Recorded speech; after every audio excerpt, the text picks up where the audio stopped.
Okay, everyone.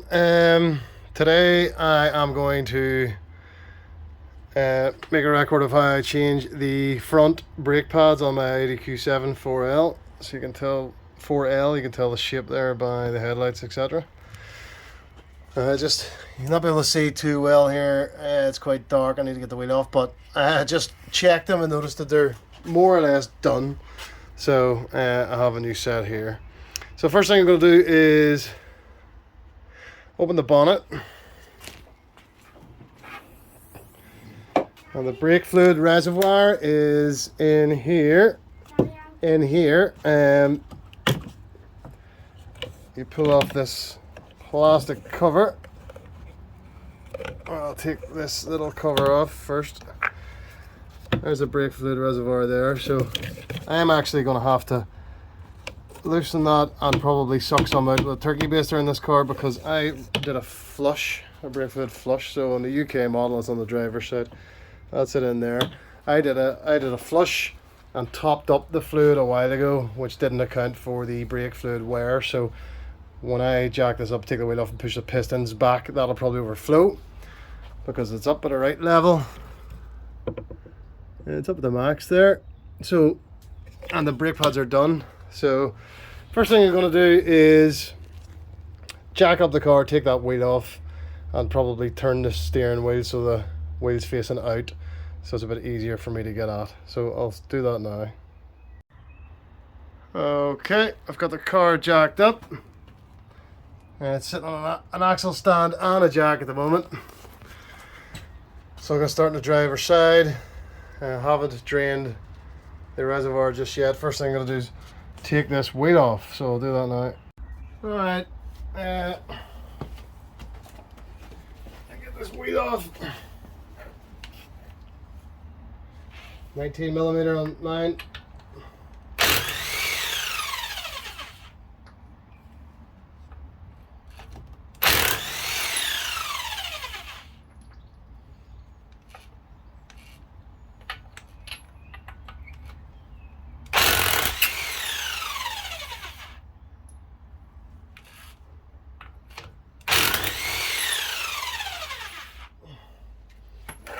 One second.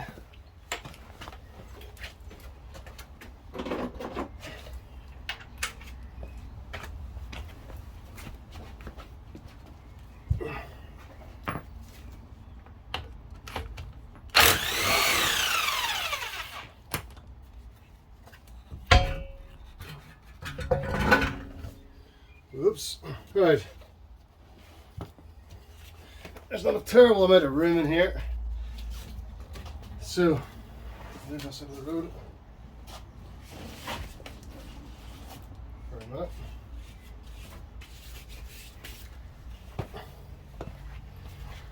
There's the wheel off. And the pads are here and here. You can see on the other side of the disc, so they're completely worn. I'll turn the wheel around a little bit to make it easier to access. So, as you can see there's basically hardly anything left on those whatsoever. So I believe on this I need to loosen that and pull it out that way towards the car, towards the engine, and that should free up this anti-rattle plate and the brake pad wear sensor line. So I don't think it's too involved. I'll start to work on that now and come back to it. So on my car, that wee nut is a 13, I believe. So just get all the crud off it so I can get my, yeah, that's a 13mm. Okay, get it nice and clean so there's no issues getting it off. Don't want dirt to be the reason why I strip something or bend something. Okay, right, that's nice and clean. Alright, let's loosen this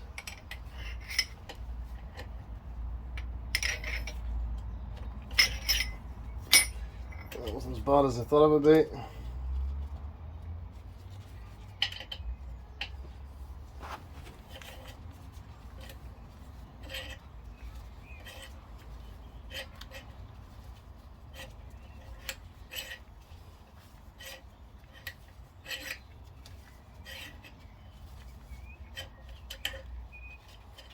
Okay, that little 13mm screw comes out that way towards the engine, and then I'm gonna have to push this whole pin out this direction away from the car. So I'll get something now to push that out or tap it out.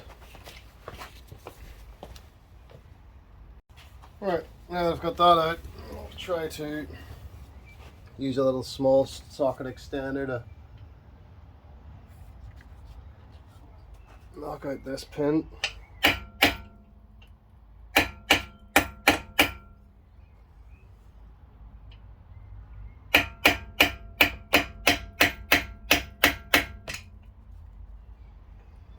Here's a little bit.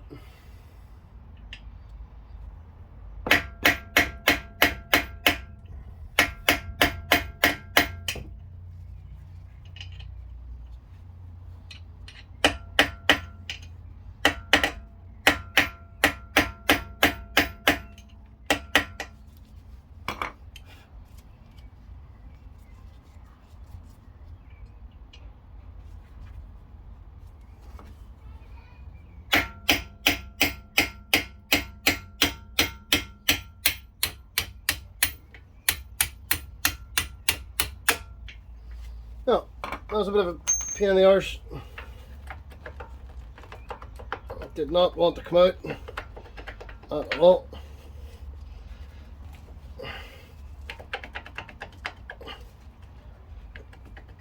Right, this is all going to need a good clean at the end,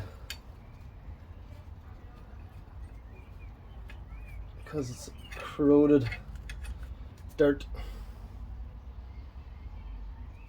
Okay, there's that pin off, that, you know, the anti-rattle guard that was sitting, you know, like so. That runs across the center of it. So, okay, as you can see, those pads, that inner one there is really done. You know, that's particularly done. There's that. That was causing a wee bit of grief there, but it's out now, and I'll stick this back into the end of it just to make sure I don't lose anything. And I'm going to give all this a bit of a clean with wire brushes so that it goes back in again. So the next thing I'm going to do is push those pistons apart. We're going to be careful and watch the brake, or sorry, push the pads that way and that way.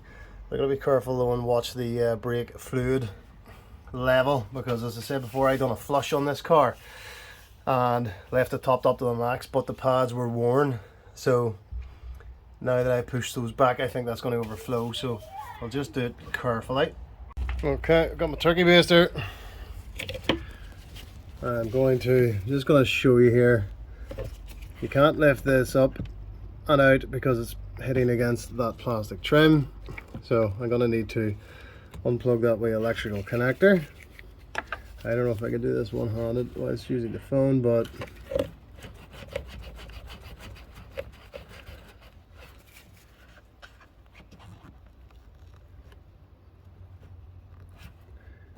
I'm going to unplug that. If I can, one-handed here.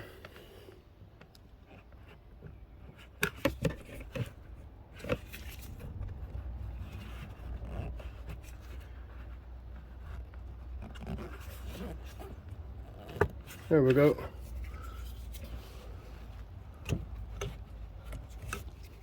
That's that unplugged. And then I should be able to lift this out. Be careful not to drip this on paintwork, because it's brake fluid and it'll ruin your paint, give you a bad day. So I'll put that safely there. Now I'm just going to go in with my turkey baster and, oh whoops, and remove some brake fluid. That was a bit messy. And put it in there. And you know what? I'm going to not do this with one hand because that's what happens. So I'll go in carefully, remove some brake fluid and clean up the mess I made there. Okay, after a careless mistake, I have now wised up a bit.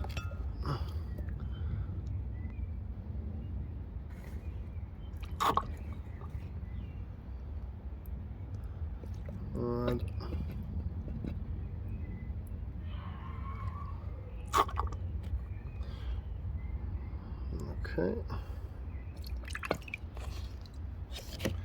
okay, I've got some of it out.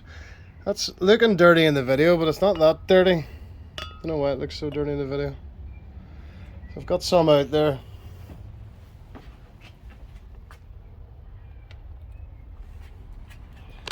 And now I will start to push back the pistons and keep an eye up here with where that level's going. Okay.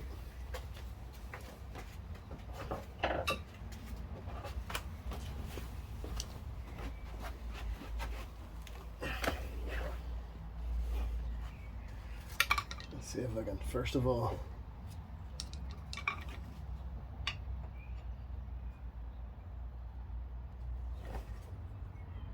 yeah, that's working. First time I'm doing brakes on this car, so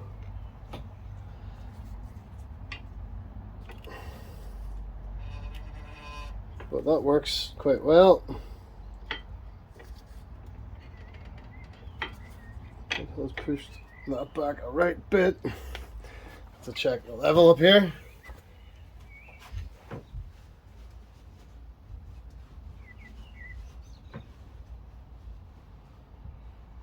So far so good. Not overflowing yet.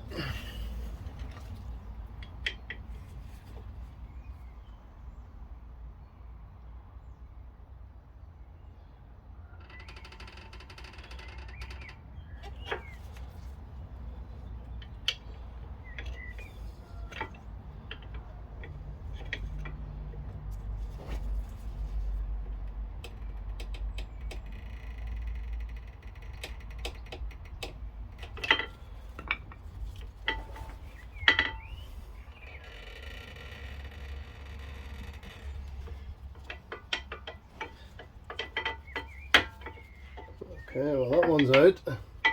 Actually they're both out, but I want that piston to go back a bit further there, so I'm gonna have to try and put something in here, I think, in between the pad and the disc, but just be careful not to damage the disc in any way.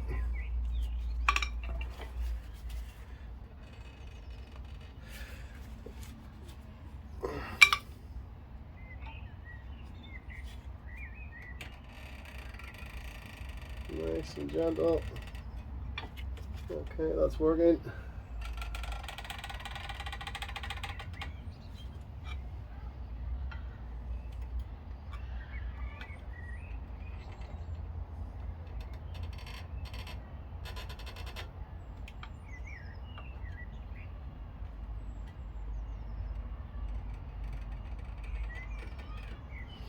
Right, I'm gonna have another look up there to make sure I haven't overflowed that.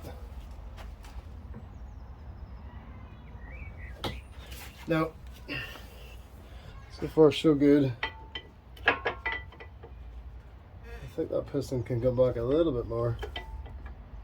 There seems to be 3 pistons per side here.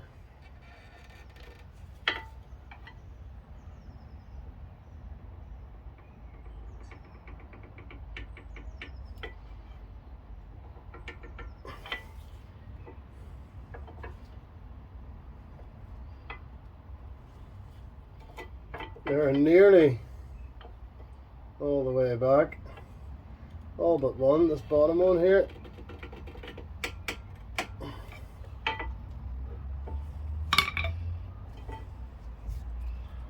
Okay. probably should have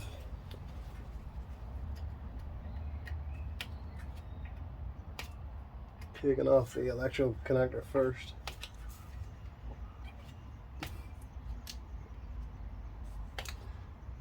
Little rubber cap here holding that on over the bleed nipple.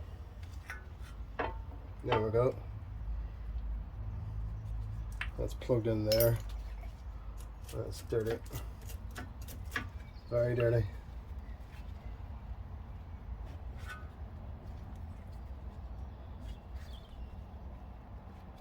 That's stinking, so I'm gonna have to clean all that up as well. That's the brake line, brake fluid, that's solid, that line, so this little electrical connector here has to come off. Change my gloves and clean that up a little bit here. As you can see, the pads are out.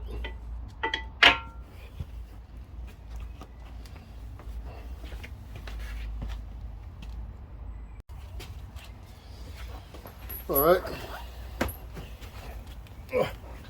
Had a bit of a cup of tea break there. Where was it? Okay, so the pistons are pushed back 1, 2, 3, 1, 2, 3. So it looks like there's 6, although that could stand to be corrected. You unplug this brake pad wear sensor, it is absolutely stinking.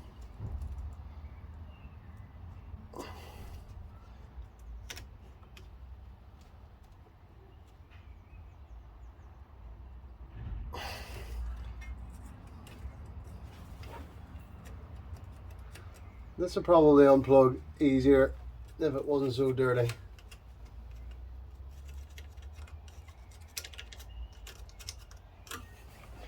But I try not to skip things that are difficult, because sometimes even electrical connectors are very difficult.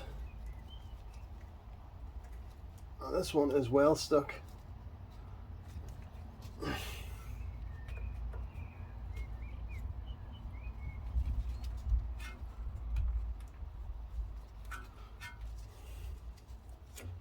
Right.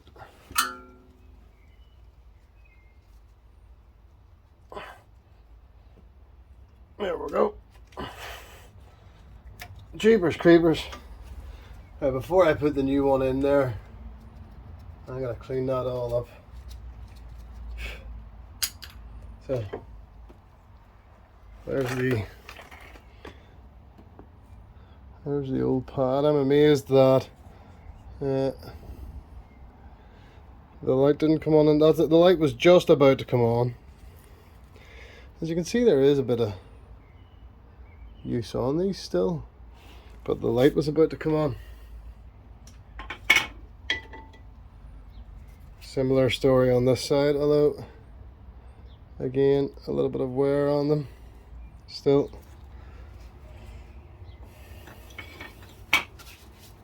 So I'll get the new pads and sensor and give that a bit of a clean in there as well. As you can see, it's all crud.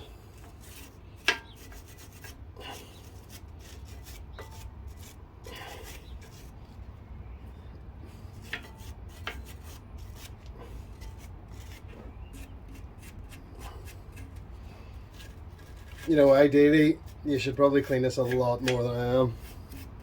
I'm in a wee bit of a hurry today.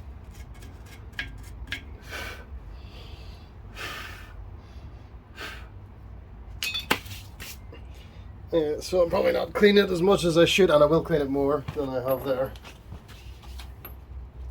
So I'll get the new pads here and compare them to the old pads, make sure I've got the right ones.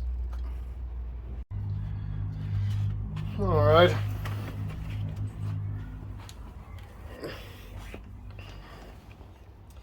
So I'm content that the pads I have, up at the outside one, the replacement pads I have here are indeed the same. They're the correct. There's the electrical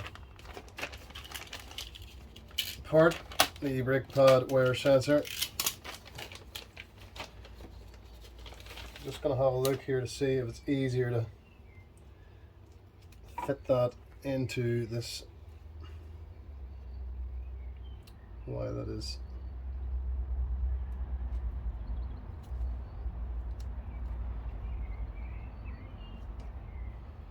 That is sitting there, seems to be.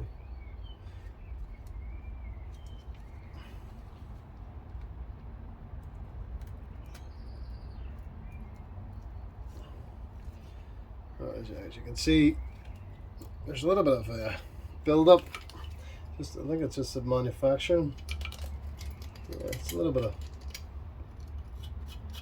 crud there. It's actually stopping me from putting that in.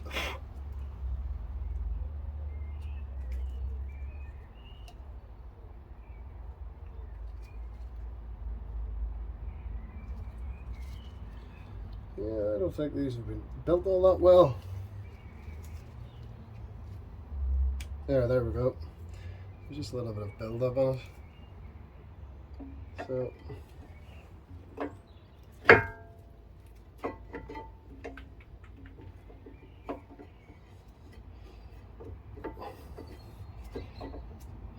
I think that piston is just not quite back far enough. Just that bottom one, that one there. So I'm going to use the old pad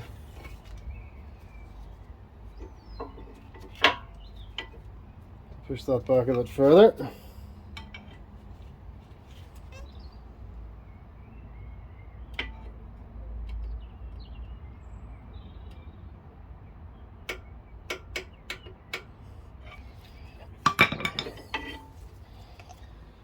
Let's see if that made enough of a difference. Oh, nearly. Very nearly. But not quite yet. It's just sitting out a little bit.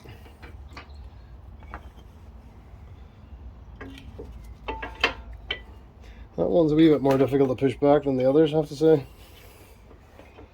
The others pushed back reasonably easily. This one's been a little bit more difficult.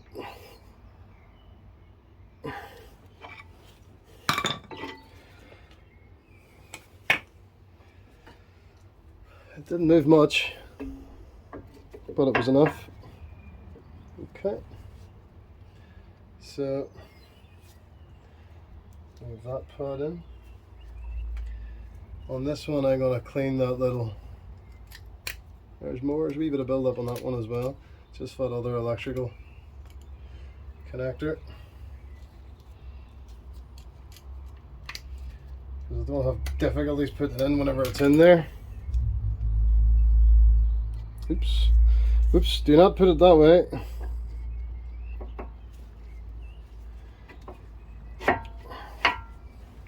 Okay.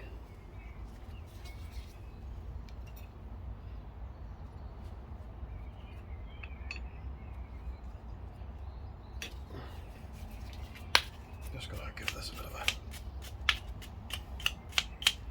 of a cleanup.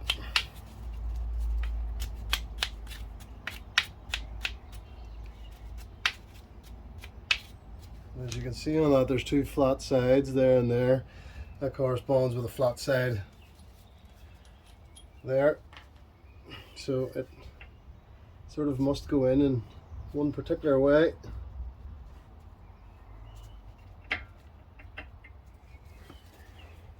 Okay. See if I can press that down and there we go.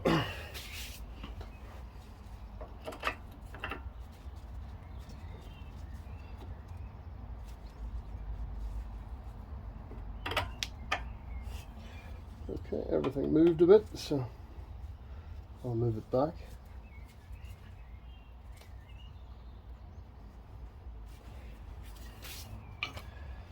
That's nice and lined up, so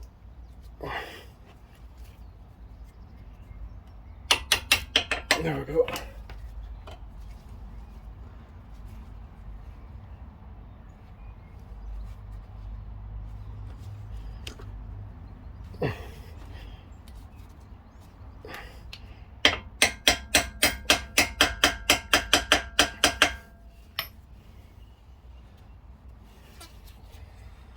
It's not all the way in, so I'm wondering if I screw this in, can I pull it through by tightening that up a bit, because it's lined up quite well there now.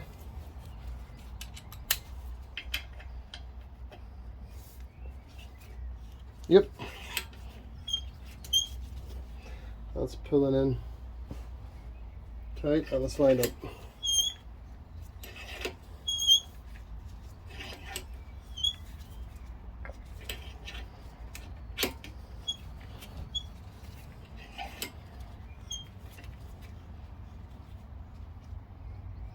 Okay.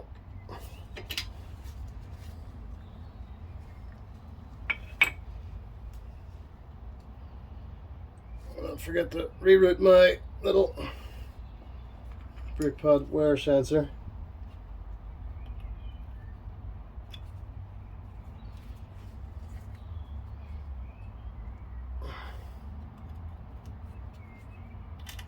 There we go.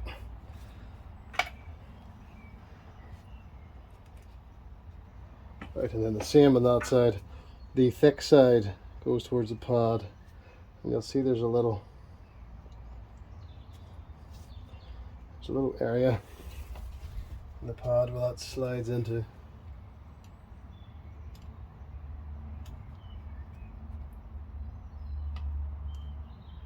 to push it home.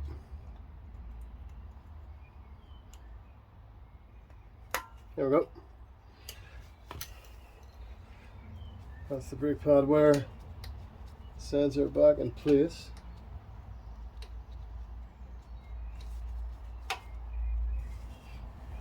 Okay, don't forget to plug it in first and then route it. No, I'll just route it now over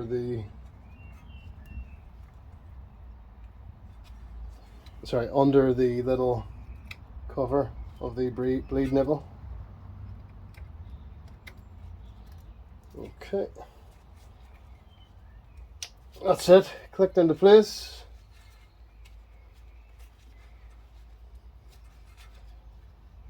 Okay, so everything's in the right place there. Sensor is in here, yeah. Sensor is in here, yeah. That's tightened up. Yeah, the rattle thing is tightened up. So what I need to do now is close up the reservoir up at the top, get in and start, well, I'm not going to mess about with the level yet until I actually have the other side done, and then I'll set the level. But close up the reservoir, plug it back in at the top, and then start pressing the brake pedal, which will go to the floor and go to the floor until this tightens up. And then once it's tightened up, I know that it's ready to go. So that is how I changed the brake pads on my Q7 4L it is. Okay, so I'll go and tighten up the reservoir. Okay, so I've got into the car there, and first of all I closed up the reservoir up there, got into the car, slowly pushed the brake pedal in and out. It didn't go in there too many times until it got nice and tight. Everything's now nice and tight. And there's a close-up view of that electrical connector. That's plugged back in. There's the outside wear sensor. The inside wear sensor, you can see it routes over to the top of that bar that holds the rattle plate down. Then it goes through a little hole in the side of the caliper. Then it goes underneath the cap for the bleed nipple, and then literally doesn't go anywhere else except into the electrical connector. So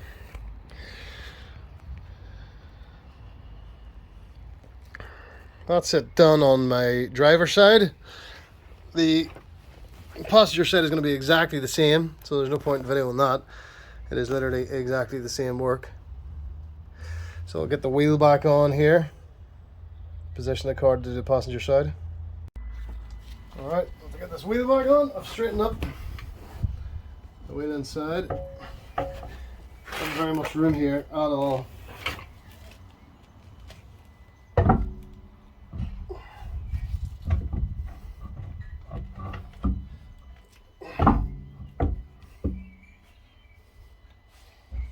Oh, they're heavy weighted.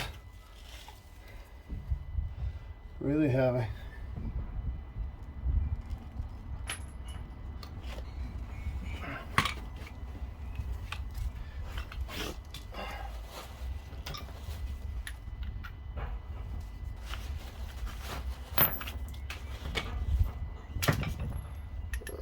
Okay.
Alright,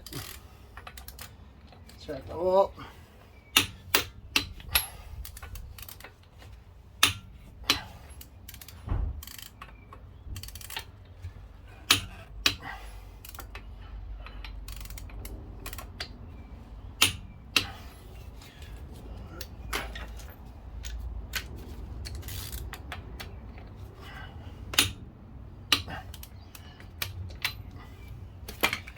Okie dokie.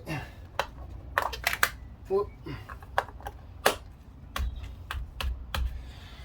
Right, that's the wheel on. I'll jack it up a bit, remove the axle stand, set it down, and start working on the other side. So that is going to be it. I'll get it off the jack here now. Don't forget to set the jacking mode to on, by the way, before jacking it up. Don't really know what happens if you don't do that, but nothing good, I'm sure. So don't forget to set jacking mode to on before you jack it up and take the wheel off. So I'll get this off the jack, down level on the floor again. Then I can do the other side. There's going to be enough room in there, just about maybe. And once I've done the other side, then I'll go up top and make sure the brake fluid level is perfect. So I'll not film doing the other side because it's exactly the same, but I'll come back to it when I'm working up on the fluid level. Okay, I've done the other side. It's not a great day, and I'm now out for a little test drive. Make sure she's stopping okay, no problems, and so far so good.